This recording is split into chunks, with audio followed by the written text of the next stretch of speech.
Look at us. We're here again. It's Monday. It must be time for a drink. It must be time for some wrestling talk. It must be time for Lillie and I and you all to join us for Grappy Hour. Lillie, what's going on? Hello. How are you? Not too much. This is interesting to see your remote, which is kind of surreal for me. And I kind of have a new setup going on as well. So please bear with us this week. It's going to be a good episode, but we're dealing with some new technical things. This remote thing is only temporary for me. I am just away from my regular desk space for a little bit. It's a nice escape and a nice change. But of course, I like hanging out with y'all, talking about wrestling and doing this stuff. So while my audio may be a little bit different, it's presumably not so bad, I've been told. So we'll bang it out as we usually do. We got a lot to talk about. Yeah, there was so much wrestling on TV. And what's funny is that you and I are basically like the stuff we talked about was like in the back half of the week. Mm-hmm. Like there's stuff from Dynamite, sure, but a lot of the stuff that we're talking about is like Impact was on Thursday. They have a pay-per-view coming up this coming Sunday. There's the New Japan Windy City Riot show that happened this past week. That's another thing that was like back half of the week. Battle of the Belts was this week. Rampage was on Friday. It's like a whole mishmash of stuff that like we sprinted to the end of the week. So like, what's the first thing on your mind? And of course, we're going to talk about your training. We can kick off with that, or we could go and talk about the shows that we watched first. I think we should talk about Battle of the Belts first, just because I think a lot of people are talking about it, and there was a lot of interesting things that did and or didn't happen. I personally think Battle of the Belts, I mean, AEW is what, 3 years old now? Yep. But it just seems like Battle of the Belts is kind of like Sammy's thing. Like a lot of the wrestlers kind of have their own PPV, and Battle of the Belts kind of seems to be like the Sammy show. And Battle of the Belts just seems kind of cursed from a booking perspective, because I think that, there's a lot of good talent involved, but in terms of storytelling, in terms of everything developing, I think there were more misses than hits. But the one thing that I took as my takeaway from Battle of the Belts was, holy shit, the Nyla and Thunder program actually surprised me. And I actually really liked that story. I really liked that match. And then the other obvious elephant in the room is Sammy Guevara. And I think there's a lot to talk about there with his relation to Lambert, to Ty, to Ethan. So we got a lot to talk about. Absolutely. I mean, we can start right at that main event with Thunder Rosa and Nyla Rose. You and I kind of talked about the fact that Nyla Rose becomes every new champion's first official challenger and first official feud. The way that it was built wasn't exactly a favorite of most people's. There were some good comedy moments, like this past Wednesday on Dynamite with I Like Cake and I Like Violence. And like, Nyla is such a personable human and such a wonderful person that I think people are starting to also see that there is value in Nyla Rose, the good person, like the good wrestler, the face, whatever you want to call them. And then with Thunder Rosa, like, it's time to make Thunder Rosa's championship reign mean a little bit more. And this was maybe the first way to start and kickstart it. But I feel like this match delivered as it would have. The build just left a lot to be desired. Yeah, I would agree with that. I think that it kind of came out of nowhere and everywhere at the same time, because like you said, it's always Nyla as like the first obstacle, right? And I think she's naturally funny. She has like a comedy side to her character always, even though she is a heel. But we're kind of seeing this new side of her character with the new gear, with the new hair, a little bit more color, a little bit more glam. So yeah, maybe she's turning face, and maybe Thunder is just so pissed off that no one's respecting her grind that she goes full heel, starts cheating to win and doing all types of fucky shit with other wrestlers. I think that could be interesting. But I mean, we've talked about this week over week. I think that there are a lot of issues with the women themselves, like pushing plot lines, pushing their development as well, because I think a lot of people assume that Tony Khan has some like personal vendetta against women and has like meetings being like, I am going to terribly book this and I hate all women, which is not true. And I mean, yes, a lot of the bookings are kind of dog shit at times, but at the end of the day, it's up to the performers as well. And Nyla, Thunder, Britt, anyone who's doing these segments on TV, you have to work that out. These are actors, these are performers. So if you're not developing your own story, if you're not developing your own character, your moveset, what you want to be doing with things, then you're kind of like do the same things over and over again. And we'll get to Impact later, but I personally think right now, when it comes to women in wrestling, Impact is the best in terms of how women are presented, how they're written, how they wrestle, and just the whole experience of watching women in ring. And that's not to say that AEW doesn't have talented women. I mean, holy shit, yes, they do. But it's the way in which they take a character and kind of run and or don't run with it that is starting to really frustrate me. There's a lot of slow burn with AEW, for better or worse. And sometimes it plays out perfectly. And sometimes it feels like they're just waiting for something. And what that is, sometimes it feels like they don't even know. At the same time, when we're talking about the Impact Women's Division, you're right. And that's very much a return to form for Impact, because they had spent so much time in the late 2000s trying to get their women's division, their Knockouts division, as like a featured act on their show. And now that it's come back to prominence, I think it's really important for them, and we'll talk about it when we talk about Impact later on. I think it's really important for them to continue to emphasize their Knockouts division and the women that compete there. As it pertains to Thunder Rosa, I mean, I don't want to turn her anywhere. I want her to stay that white meat babyface. I think she has everything there to continue to be that star that people want to get behind and cheer for, because of the way that she carries herself, because of the way she promos, and also because of the way that she loves wrestling and really puts it out into the world, how much she's passionate about wrestling and respects the business and so on and so forth. You can't hate someone like that. Whereas with Nyla, one thing that I liked in the match was how they made reference to the fact that Vicky Guerrero was not there. And if that's going to play into Nyla Rose getting rid of Vicky Guerrero and starting a face turn of her own, then guess what? I'm all for it. 3 years in, Nyla Rose has been this dominant beast heel of a woman. I'm ready to see a different side of Nyla Rose, where just like Awesome Kong back in the day, this person who is much larger than the competition, having a much larger personality to accentuate the character. And I think that's where we're going to go next. And I'm fine with that moving forward, but we have to start that now. Yeah, I don't understand why they're waiting for so long just to move Vicky onto somewhere else, because Nyla doesn't need her at this point. And it's very funny you bring up Kong, because her new gear and her new braids and her new hair are so similar to Kong on, I believe, TNA. Yeah. Or when she was Karma in WWE for a short amount of time. Same time frame, but yes.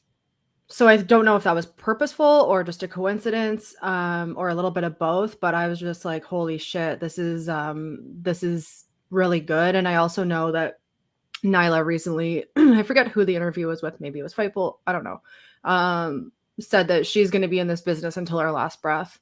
And I love that, because even if you look at some of these other like older and or bigger women wrestlers, they're still banging in Japan, they're still banging in Mexico, they're still banging in the States and Canada. So like I was saying earlier, if you're able to like really connect with your character and continue to like build it, then you're a star. And I think Nyla definitely has that star quality, and so does Thunder. But my big issue with Thunder, and I hate saying this, but when it comes to her promo game, it's rough. It's really rough, and it's very one note.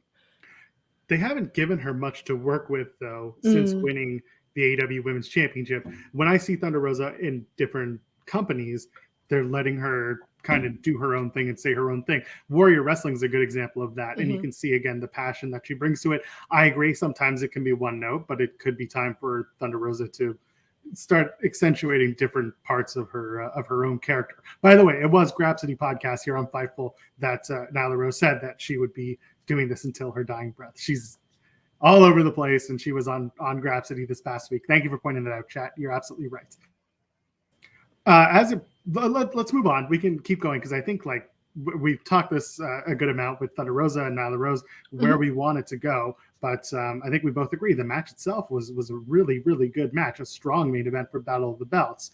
What did you think of the Ring of Honor Championship match between Gresham and Dalton Castle? Have you watched these guys work before? Is this something that you were into? Like, what did you think of the match overall and the Ring of Honor presence on the AEW show? Well, let me first start off by saying I'm a huge Dalton Castle fan and apologist. I love him. I love the boys. I love the Peacock. I love the dramedy of it all.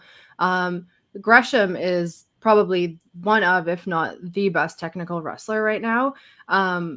Undeniably talented human being. However, his style of like storytelling with wrestling is not my personal favorite. However, bookings and matchups are also super important in wrestling, right? So when you take this larger than life, almost like Pavarotti drag queen persona, like Dalton Castle, and you put it with a super serious, almost like old school, like Rocky movie level technical wrestler, it creates this awesome matchup.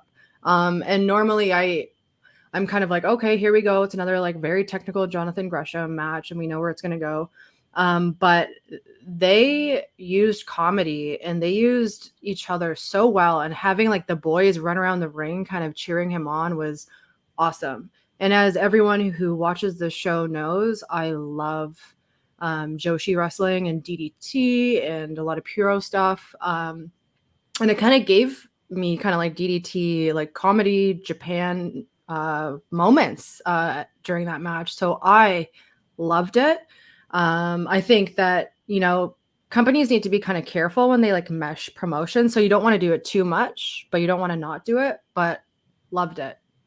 Yeah, the match itself was fun. I agree with you, having a little bit of comedy and levity in a Ring of Honor championship match, especially with Dalton Castle. It works. It's fun, especially when you have Jonathan Gresham, who is this super serious, gonna stretch you, gonna have a very technical match. To have Castle come in and have a completely different style of match and a different style of matchup, I think it was highly enjoyable. And for people who maybe don't watch Ring of Honor or don't know the background of Ring of Honor, this is a pretty good taster. Those who were into Dalton Castle or those who were looking for a taster to Jonathan Gresham, they got it, which was great. The best part of this match, to me, was actually the post-match shenanigans. And that was seeing Jay Lethal, Sanjay Dutt, and Satnam Singh come back down to the ring after what we saw happen on Wednesday when they debuted Satnam Singh. And everyone was, well, not everyone, but I think a lot of people were let down by the debut of Satnam Singh. I get it, the lights on, lights off thing, and there's been some remorse on TK's part and just some explaining of why the decision was made. Sure, okay, I get it. But to see Satnam Singh come out, and you're talking about DDT spots, him coming out and just like using a chokeslam and knocking out all the boys at ringside, catching Dalton Castle in midair and chokeslamming him on the ground, going into the ring and doing that whole like bouncing Gresham's head off the mat like a basketball. That was kind of comedic while also showing that he is a big man.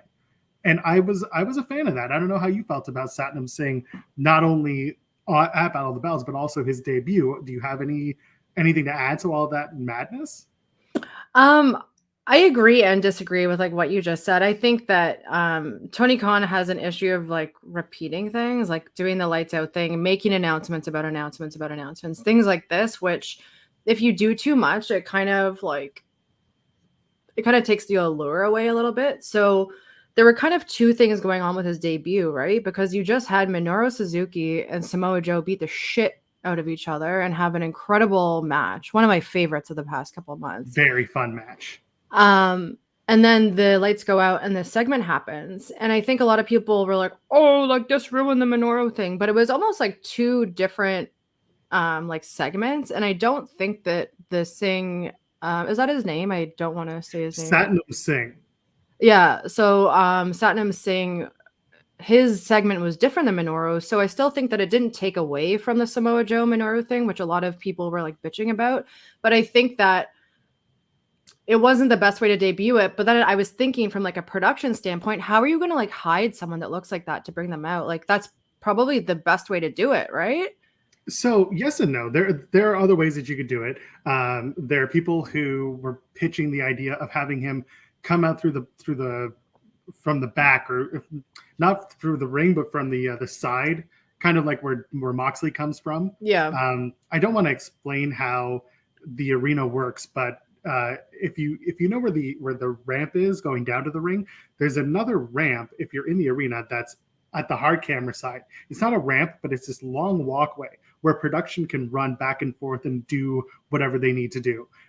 And that's where you can kind of bring guys through and have them run through the crowd without getting noticed, jump the guardrail from behind, and then make their debut. Lights on, lights off kind of messes with that, but that's actually how he got to the ring anyway, was running down that production aisle, going through the crowd, and then jumping the barricade, and then getting, unless he was under the ring the whole time, which I highly doubt.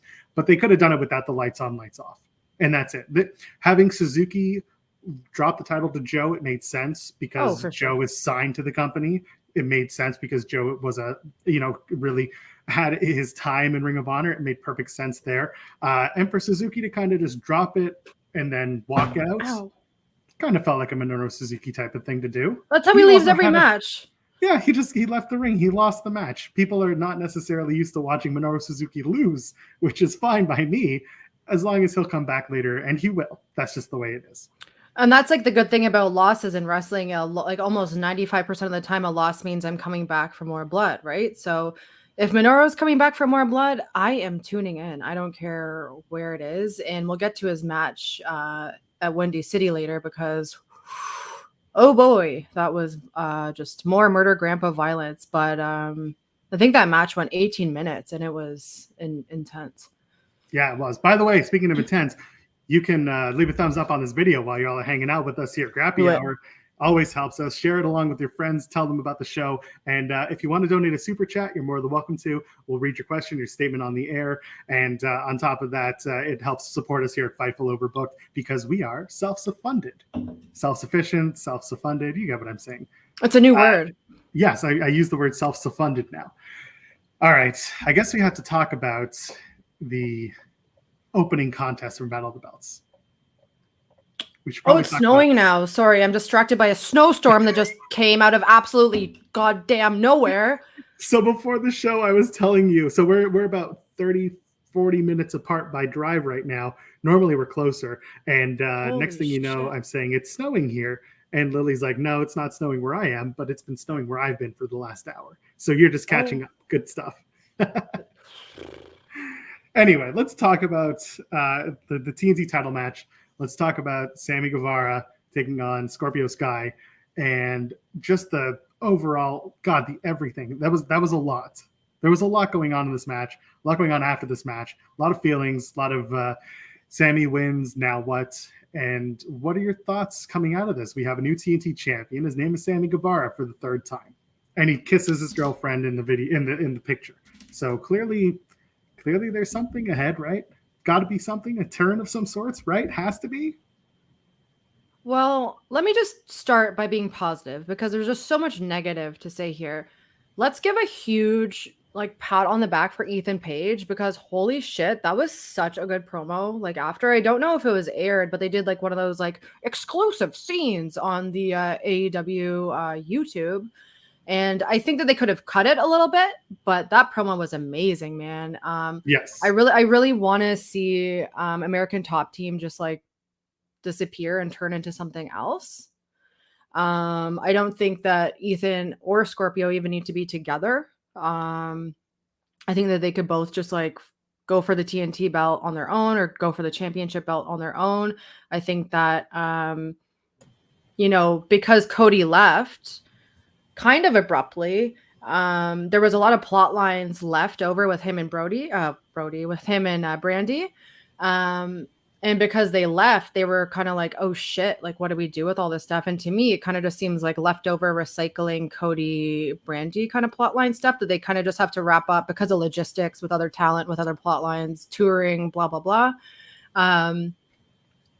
So, I mean, hopefully it doesn't last too long. Hopefully we see Miro come back, you goddamn cowards. Bring Miro back. Even having Andrade get the TNT belt would be interesting. Get it back on Darby. There's a lot of cool things that could happen, but holy shit, Sammy Guevara is so problematic for so many reasons, and I don't see him really like improving or learning lessons as a performer, as a wrestler, as a human being. And I'm just not a fan. I'm not a fan of Sammy, and I also think that Ty Conti is one of the more talented women in AEW, and this just like devalues her completely. So I will say this with the context of the TNT title. Putting it on Sammy, it does open up a few different doors that maybe the Scorpio story would not have been as strong. You brought up Miro. Miro's a good shot if he ever finishes filming whatever he's supposedly filming. You have Andrade and Darby Allin. They have a coffin match this Wednesday on Dynamite. And you can have the winner of that match start looking at the TNT title and going against Sammy. Darby and Sammy again, sure, we've gone to the well a bunch of times with that, but the match is good. I would love to see Andrade start his climb towards taking out Sammy. And why not have Andrade versus Sammy as a one-on-one match? They've done one-on-one, haven't they? But I believe so. I can't remember sometimes. I'm sure chat's going to tell me they have. Either way, I would love to see Andrade maybe get the next in line for the TNT title. But I also want to feel the TNT title mean a little bit more, because this recent, basically it felt like Cody leaving kind of threw plans in the air. And I don't want to say messed everything up, because that's a little too extreme. But I think it just kind of changed the plans and what they maybe wanted to do. I mentioned this on Tim and Joel Pod that, if Tony has a plan for the first 4 champions for the AEW World title, and then the next 4 as well, where's the same consistency for the TNT title? Is it there? Did it get messed up because of Cody? What is the deal? Where are we going? Because right now it feels like we're not going anywhere. It feels it's like the value of the stock is like going like this too, right? It's like, yeah. Plus, it was kind of like we hit it on the head. Scorpio Sky has been undefeated for 402 days, or he's unbeaten in 402 days. That's great. Then you beat him, and they didn't really do much about it other than, here comes Paige Van Zandt.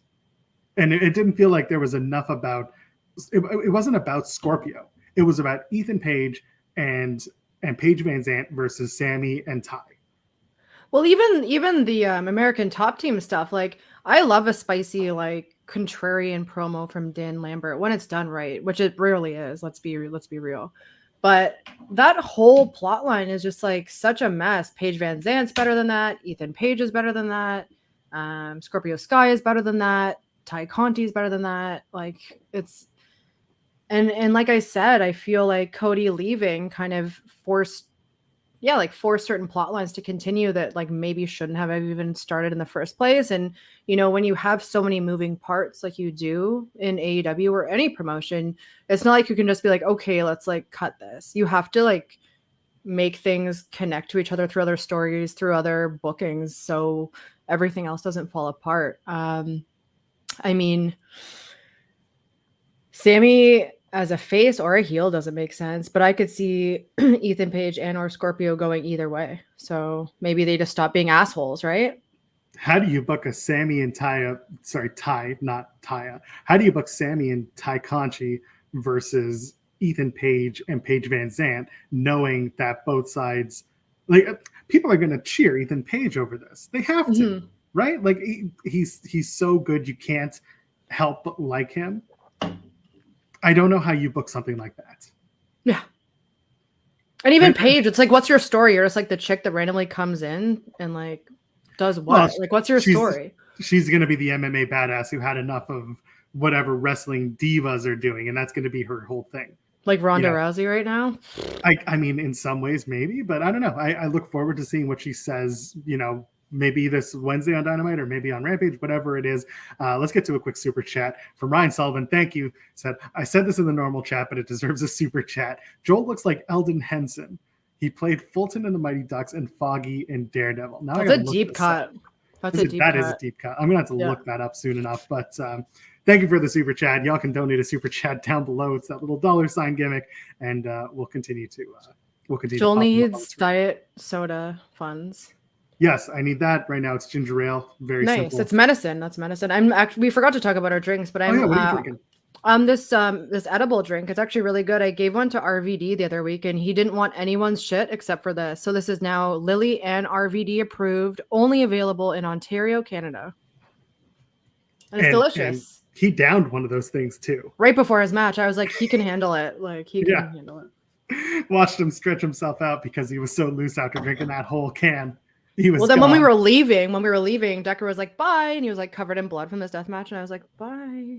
Oh, it was so funny. I don't know if I told you this, but like as we were leaving the backstage after we did the interviews, he was coming by us, right? So he like tapped me on the arm just like to say thanks. And I was like, buddy, you're covered in blood. I don't matter right now. Like, go get yourself looked at. Yeah, he had his little like stitches on and everything. It was pretty funny. It's very funny. Very, very out of the blue, just like surreal moment. Good stuff. Yes. Yeah. Ryan with another super chat. Thank you. Says wrestling super chat. I get wanting Paige Van Zandt for a crossover, but man, she does not fit with those two guys at all. I agree with you. And again, it's up to Tony Khan, it's up to Dan Lambert, because I'm sure he's having a play in this, and Paige Van Zandt to make themselves work as a cohesive unit. The only connector to Paige Van Zandt and Dan Lambert is the fact that she trains MMA and is a part of American Top Team, and so is her husband. But her husband's not the one wrestling. Right? So anyway, I'm excited to see what they do with the TNT title. I think they finally have to start leveling out and figuring out who's next or what's next. And do you give Sammy the title for a long time now? Because they've gone back and forth a whole bunch of times. They've hot potatoed it quite a few times now. I think the last 2 or 3 title changes. We should just call it the hot potato belt. I think that they should just change the title. No more TNT. Find there must be a potato conglomerate that they can get as a sponsorship and just call it the hot potato belt. And every week it passes. It has to pass each and every single week. The McCain hot potato belt. Oh my God. They're going to go to Idaho for the first time and they're going to find a sponsor and they're going to call it the hot potato title. Bring back the Cracker Barrel match. Do you remember that? They had a literal sponsored barrel spot. That was the most incredible thing I've ever seen on television. And they couldn't get the stupid barrel out of the ring. I know. And the biscuits caused so much chaos on the, oh man. God, that's why you don't want to do that. Anyway, let's talk training. What the hell are you doing? You're all bruised up and all mangled up. What's going on? So whoa. My instructor is really into Scott Hall and Brett. So we're learning, and Regal. So we're kind of learning like that. Okay. And when I say learning like that, I mean insanely intense warm-ups where most of the dudes are like dying by the end of it, but I'm not, because I powerlift and do cardio. And then we do hold to hold for like as long as we want. And we started moving just from like your basic like lockups and wrist control, and now we're going into takeovers and rolling off the ropes and shit. So things are quickly progressing and getting super real, and it's fine now, I think. Yeah, but I was doing a tiger roll off the second rope, and you're actually not supposed to land with your full weight onto your elbow. You're not supposed to do that. Probably not a good idea. But I did. And I instantly was like, oh man, this is gonna suck. And like for the rest of the class, I could just feel it like kind of throbbing. And like everyone was like, are you okay? And I was like, yeah. And I'm really, like, to be quite honest, like pretty reckless with myself. But like the biggest fear I have in wrestling is like the last thing I ever want to happen is to hurt whoever I'm working with. I don't care if I break my face, a leg, an arm, an eye, whatever. But if I hurt whoever I'm working with, I would be sick to my stomach. So I'm kind of happy to be working with kind of like rougher men, because it kind of is like making me be really aware of my body and my limits really fast. And I'm kind of finding like what styles I'm into and what styles I'm not into. And it's really cool. And I definitely have goals now to get in a match or 2 or however many. And it's amazing to have access to like wrestling in Toronto, because I've talked to like Santino Morelli and like Chris Chambers and like some of these other people like that have performed on AEW, like about specific advice about recovery or whatever. And everyone's super nice. Like this business is just about kind of like being yourself and asking questions, and there's always going to be assholes, but yeah, wrestlers are really cool, and learning how to wrestle is really cool. And if you are able-bodied enough to, get to a school and try it, and you are a fan, like I can't recommend it enough, because like week over week, it's totally changing my perspective on. I think it is a sport. I mean, it's combat theater, but it's so athletic, and it is a sport in a way, and it's a sport that I think anyone can do. You just kind of have to fucking do it. It's funny because my partner and I, we talked about this the other day. She's not a big wrestling fan. Clearly, I talk about it a lot, and I am. She doesn't necessarily see it as a sport, and I understand why, because at the end of the day, the outcome is predetermined, and in a sport, your win-loss record is what really dictate what a sport is.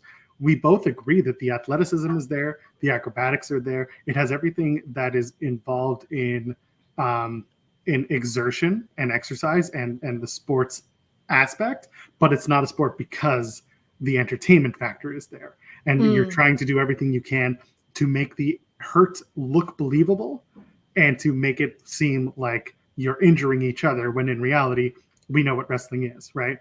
Can it happen? Injuries can happen, but we're not out there trying to beat the shit out of each other to the point where we break a limb or we cause each other to bleed. We're trying to put on the most accurate simulated fight and safe simulated fight that we can, that ends with a winner that's already been predetermined. I think that's the hardest part about discussing whether or not it's sports entertainment, a little bit of both, a little bit of neither. It's something that I find interesting when we talk about your training and like how you feel about it, because clearly there's no right way to feel about wrestling, or how your opinions shift based on the work that you do. It's important. And it not only shifts how I feel about myself, but also about like performers I watch, because, you know, before I started taking classes, I would be pretty loose-lipped with talking shit on performers. But now that I've kind of seen what it takes to even do like 2-minute matches, it's like, bro, yeah, it's insane. It's insane. And to your point, like I think it was William Regal or someone else, but they were like, I'm not trying to like, what did he say? He's like, I'm not trying to kill you. I'm trying to like hurt you. You know what I mean? Yeah. And that's the thing. I think a lot of people assume, oh, I can do 2 to 4 minutes in the ring, but no, it takes cardio. Doing it for 25 minutes plus, that is some elite shit. And I will never talk shit about it. Go do 6 somersaults. I don't like.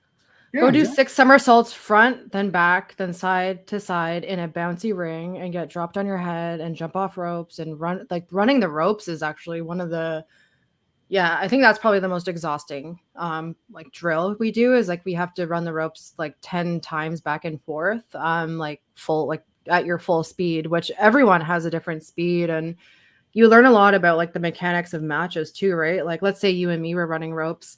I would assume that, you know, you would probably run a little bit slower than me, so you would be the person setting the pace. So if you're running fast, I'm running fast. If you're going slow, I'm going slow. And if you don't, you're gonna clothesline each other, and you can break your nose, break your shoulder, like whatever. So there's so much trust, and it's just such a great group of people at Superkicked. I guess I'm doing free promo for them, but like I highly recommend trying a drop-in class at Superkicked or BAA. Those are like the local schools in Toronto, and just research, like see what your local schools are. And even if you don't want to wrestle, they usually put on a lot of student shows and like local events. So even if you're like, oh, I like WWE or AEW or New Japan or Impact, and I can't afford to like fly out to fucking Chicago, go check out some local indie wrestling and you'll be pleasantly surprised. And even if you don't want to get in ring because it's for crazy people, like I'm a crazy person, just support indie wrestling, like always, because at the end of the day, that's how everyone starts. It's the same thing in music. You don't play Webster Hall before playing like Sneaky D's or whatever. So yeah. BAA, by the way, for those who are wondering, is Battle Arts Academy in Mississauga. That is Santina Morella / Anthony Corelli's. That's his program. That's his place. So if anyone's looking at other places other than Superkick, there are plenty, but BAA that Lillie's talking about is Battle Arts Academy. You want to move on? You want to talk about some more wrestling? Yeah, I mean, that's what we do. That's right. I want people to leave a thumbs up on this video, by the way, if you haven't. Better, or I'm going to come and punch you. That's right. Lillie can. Respectively. She is actually allowed to come and punch you if you don't leave a thumbs up on this video. So let's move forward. How about Rampage? What do you think about Twin Magic? What do you think about the Renegade Twins and Ruby Soho? What was your feeling about the way that match played out? Ruby getting the win, the Owen Hart Foundation tournament kind of getting its wheels spinning. What did you think of that match? Okay, well, first of all, the Owen Hart, whatever it is I wouldn't say it's a mess, but it's just like the way that it's organized, the way that it came out of nowhere, the piss poor graphics, the random bookings are just so strange. And I actually like this match quite a bit. I really like the Renegade Twins. I like the Bella Twins kind of spot they did. That was like some real carny shit, like switching the twins back and forth. I think they should run with that. I think that they could do that bit like on the regular schmegular. And it would be really fun, and it would create a lot of like, oh shit moments in matches, right?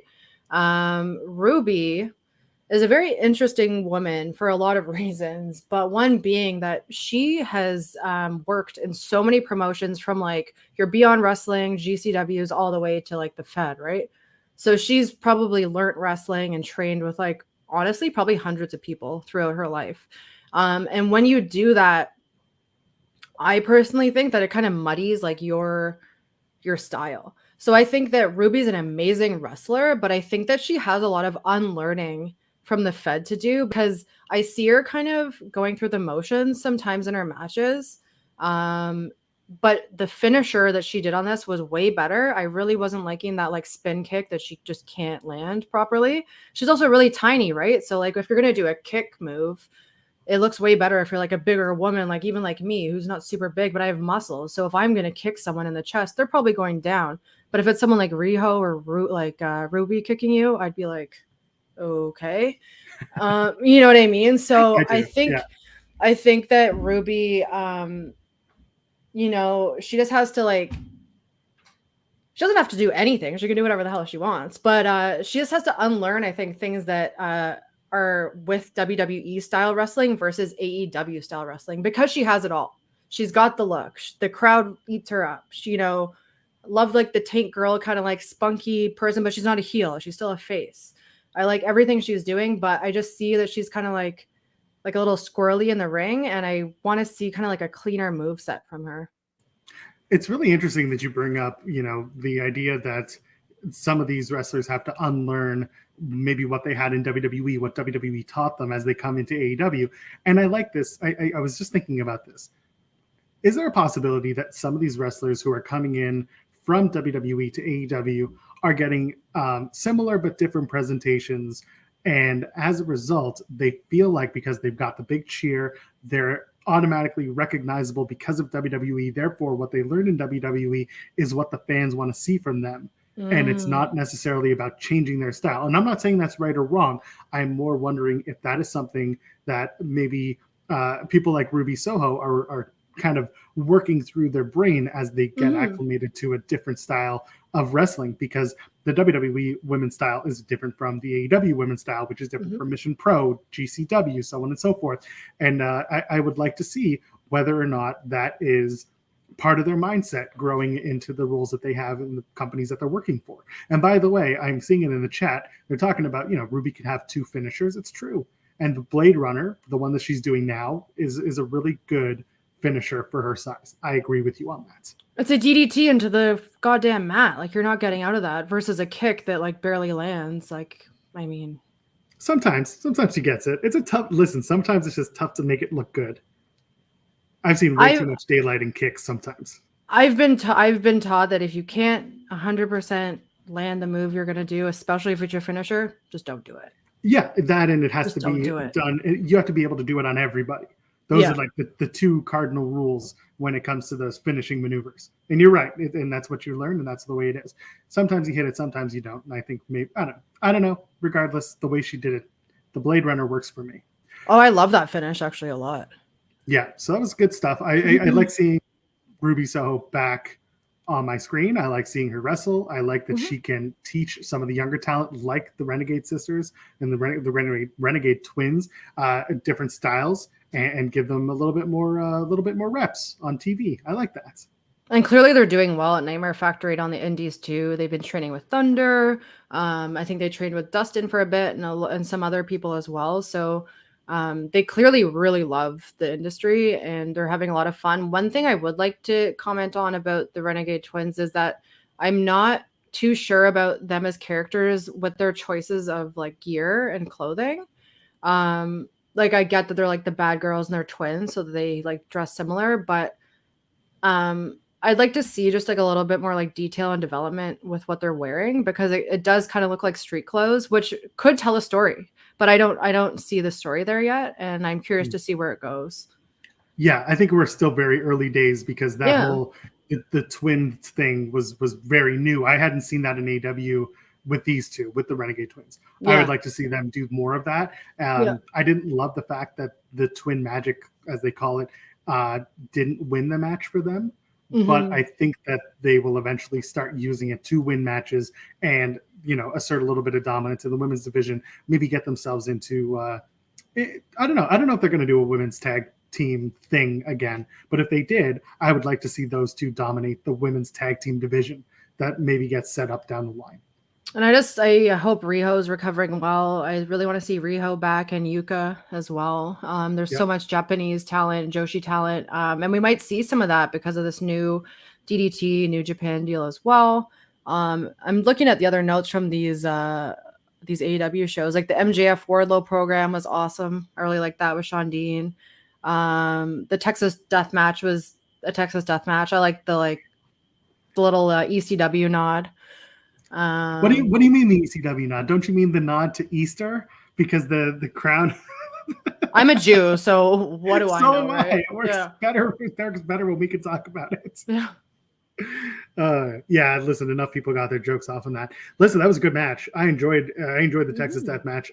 I'm ready for them to not give me another Texas Death Match for at least a year, maybe. Do a bunkhouse Do a bunkhouse again, bro. Give me a bunkhouse brawl. Sure, why not? Make that the Dustin match. I don't care. Just no more Texas Death Matches. Leave them away for a little bit. It doesn't need to happen again. I think we're ready for something different. You can just call it something different. I don't care what it is. But anyway, and it's like every time we're in Texas, it's like, bro, like do a street fight, do something else, anything, a train match. They did a train match in DDT. You should all check out recently. I'm not joking. Oh, that's true. Yes, go watch that. I'm sure you can find it on YouTube or Daily Motion somewhere around there. Let's talk New Japan, and then we can talk about Impact and get out of here. So, the thumbnail of the video talks about Jon Moxley being the new ace of professional wrestling. I want you to go off on that. I will. So I'll go back to Rampage for a second. You've got the Blackpool Combat Club, and they took on the Gun Club, and of course Mox is part of that, part of Blackpool Combat Club, or the Blackpool Country Club, as I like to call them. And you know, they're really nice boys. Anyway, the match was great, and I'm enjoying seeing Moxley being the bloodthirsty teacher for Wheeler Yuta. And I like that. That's one side of Mox. Since coming back, he's dominant. He is making himself known to be a competitor in AEW again. But on top of that, he's holding the GCW World Championship and actively defending it. He has appeared for New Japan Pro Wrestling multiple times, including at the Windy City Riot show. He's been around multiple independents and making those towns and making those dates. And on top of it, he is doing the father gig. He's still, you know, he's still and a husbando. And he's still being a husband. He's still being a husband and a father, and he is making towns and really working at a top tier level post sobriety, or with his sobriety, I should say. And with rehab too, right? Yeah, post rehab is really what it is, and working with sobriety. I think a lot of that makes Moxley a candidate for being a big time ace in professional wrestling because of where he has been working. And of course, people were talking this past couple of weeks, you know, what happens when Mox's contract is up with AEW? Does he sign? Does he return? Does he go back to WWE? And Mox he does whatever he wants. He does what he wants, and that's great. And that's the sign of someone who knows what they're doing in this business and not just trying to go somewhere else to get what they want.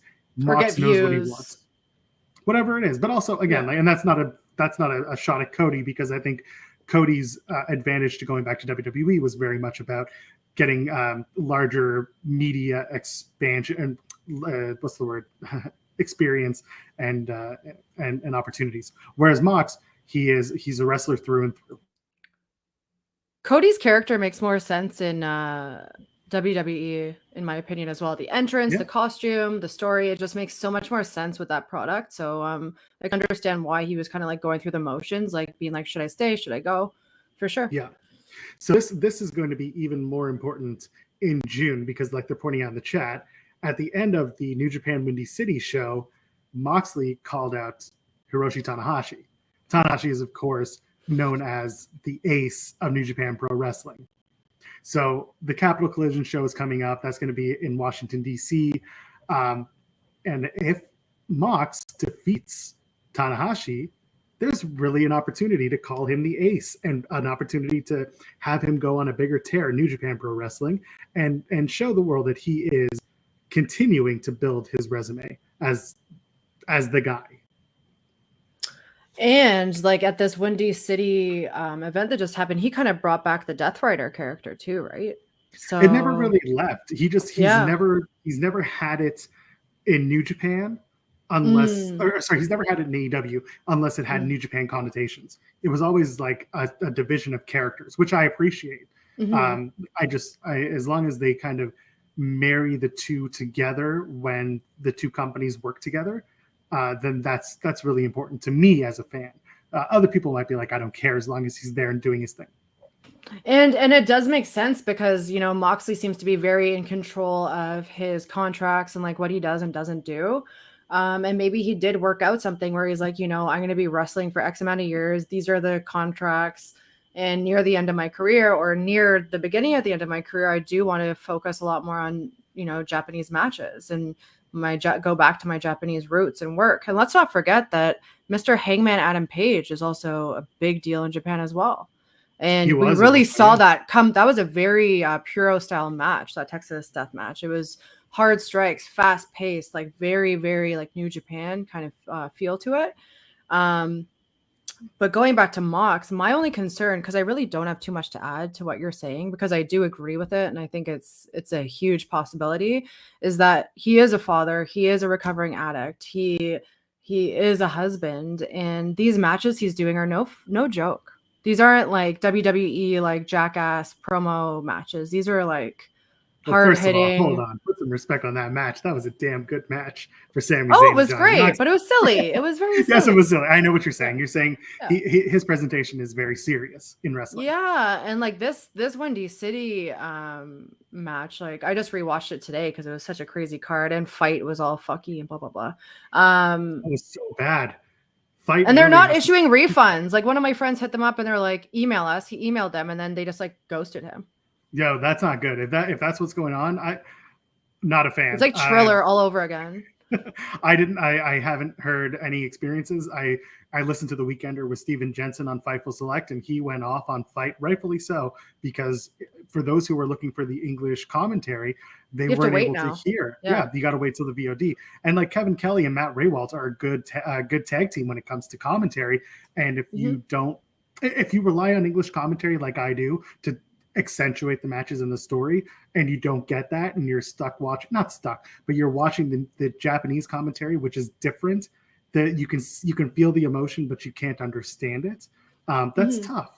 And you deserve a refund if the product that you paid for did not provide you the services rendered.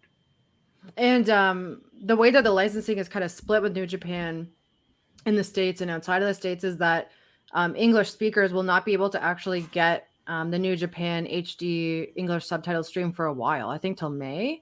So it's now on Fight. It's now on Fight to like do the right thing, figure it out, and like dub it or sub it or whatever, which I don't think they're going to do. They're just, it seems, allegedly, put allegedly there. It seems like they're just going to be like, whoa, not our fault. Jeez. But what you did see from the show, from Windy City Riots. I saw it all. I just watched it in original language. And okay. Yeah. And I was actually going to say that I personally, like, I would love to learn some basic conversational and like casual Japanese, just so, because I love gato moves / Choco Pro, all that stuff. So I would like to learn like little, like not even like, oh, I know Japanese, but like little, even words or like sentences and phrases. But I was going to say, even with Japanese commentary, there still was quite a bit of English, and you can actually quite tell what's going on. Like it's wrestling. There would be a lot of interesting details that as a Japanese speaker you are obviously catching, and as an English speaker you aren't. But I'm very excited to get that HD commentary with English in May or God knows when. And I've seen all these graphics going up with like AEW with New Japan as well, and I'm very confused by those as well because they were all renders of like old shows that happened. So are they just streaming old shows on Wrestle Universe now?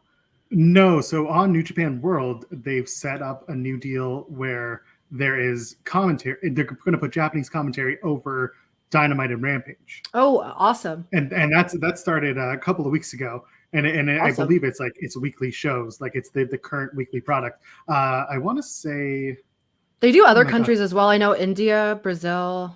They do, but I'm saying they had New Japan wrestlers do the commentary. Oh my God, someone in the chat's gonna kill me with this. I think it was Shingo Takagi was doing commentary for this last event. Yeah, for the last event, and it was a lot of fun. So for those who are getting it, you can't get it in Canada. You'd have to find it by other means if you're outside of Japan, but it's available, and it also bridges the gap a little bit closer between AEW and New Japan, and that kind of brings me to the conversation about Tony Khan's big announcement on Wednesday.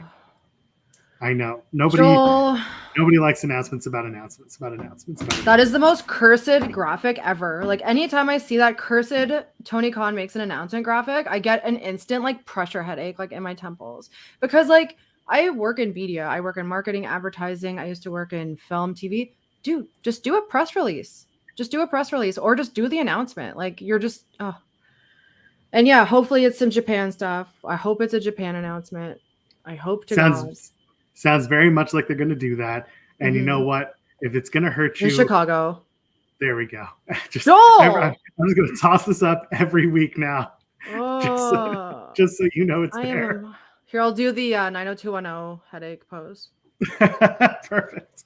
Anyway, so it looks like it's going to be a New Japan and AEW event, which if that's true, amazing. Super J-Cast had brought that up. And there are some big expectations here. And usually when Tony does the whole announcement thing, it's lately it's hit. So I guess we're going to find out. But if it's a super show between AEW and New Japan, I don't expect it to be like this incredible, oh my God, all the champions are going to face each other. But I think there'll be some really good tag matches and some good, singles matches. You could have done Tanahashi and Mox at that event, for example. But instead, I think it's very much a New Japan match and a New Japan story that they'll tell with those two. Yeah, I mean, I don't even know like where to go with this because I'm still just like getting over all the matches I watched. I just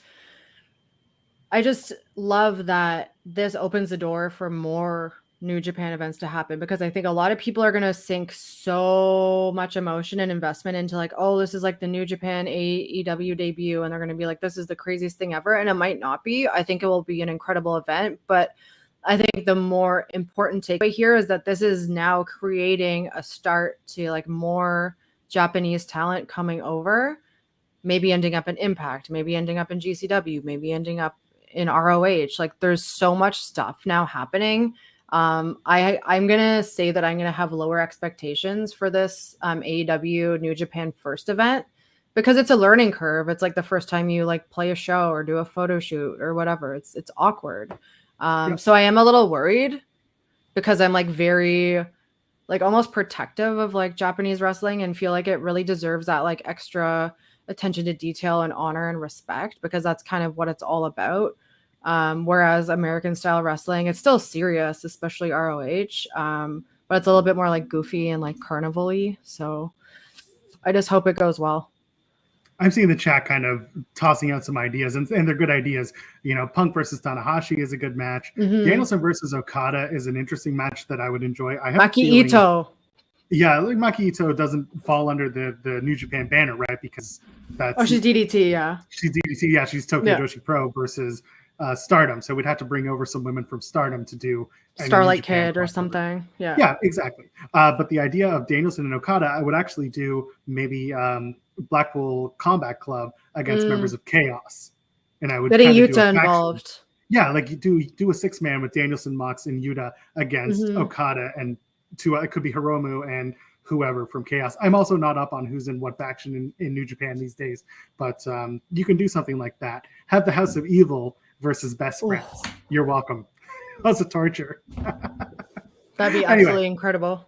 Let's finish up here with Impact talk because there was so much going on. The main event, I loved it. Jonah versus PCO. They just beat the shit out of each other.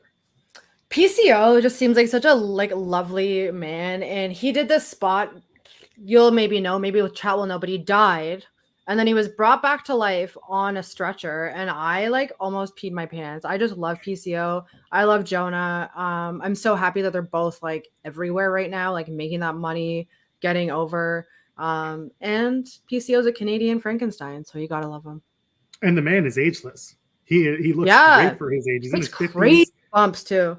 Yeah, insane. And him and Jonah continue to put on great matches. Jonah, by the way, was part of the Windy City Riot event for New Japan. Another guy who's just having an amazing resurgence since his release from WWE. One of the few who have really found out what it's like to be a star outside of, the WWE bubble.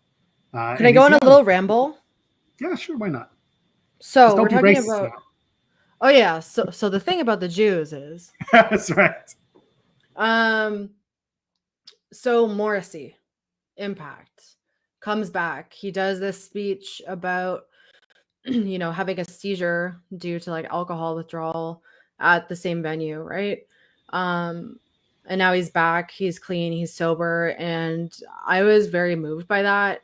From a human perspective, I think it's so important for people to be open about that. And we have amazing men like Eddie Kingston. Kind of opening up about mental health, or Jon Moxley opening up about battling your demons with addiction, and now Morrissey as well. You can love or hate him as a performer, but to do that takes balls, especially for men. I know that a lot of men just suppress that stuff and just, toughen it up. So to see dudes that are tough, that are taking these crazy bumps and bleeding and sweating and dying on TV, have a moment of humility and just real human emotion, I think is really cool. And people can shit on Impact for, it's an ugly looking product on the surface, but it's an amazing company. They have amazing talent, and they just seem to be really good people. I will echo your sentiments about William Morrissey, W. Morrissey. There was a long time after his WWE release where he was dealing with a lot of stuff, a lot of negativity, a lot of substance abuse issues. When I saw that promo, him talking about the last time he was at 2300 Arena in Philadelphia, everything that you talked about, I was moved because most of the time Morrissey's been portrayed as this heel in Impact. And now they've started this turn because people are slowly starting to come around and realize that W. Morrissey is a much better wrestler in 2022 than he was even 3 years ago. When he showed up in Impact, now is an opportunity for him to continue to make amends, to continue to grow, and to become a better wrestler. And for him to be out there and honest and open about his struggles, it's a big deal. That's it. And it's not just being used as a babyface trope, but it certainly accentuated his character and the story, and it tied everything together. There was a lot of people talking about how the 2300 Arena and ECW meant something to them, because the whole Honor No More Bullet Club promo, as long as it was, it still included a lot of history there. Matt Taven talking about having his first match in 2300 Arena, talking about how Ring of Honor was born out of the closure of ECW. You had the Bullet Club come out and kind of stake their claims to Philadelphia as well. And it was just a really good, albeit long promo that set a good pace, and I enjoyed that. And sometimes you need a good long promo to kind of set the tone and set the story. And I mean, as long as you deliver, which I think they did, it's fine.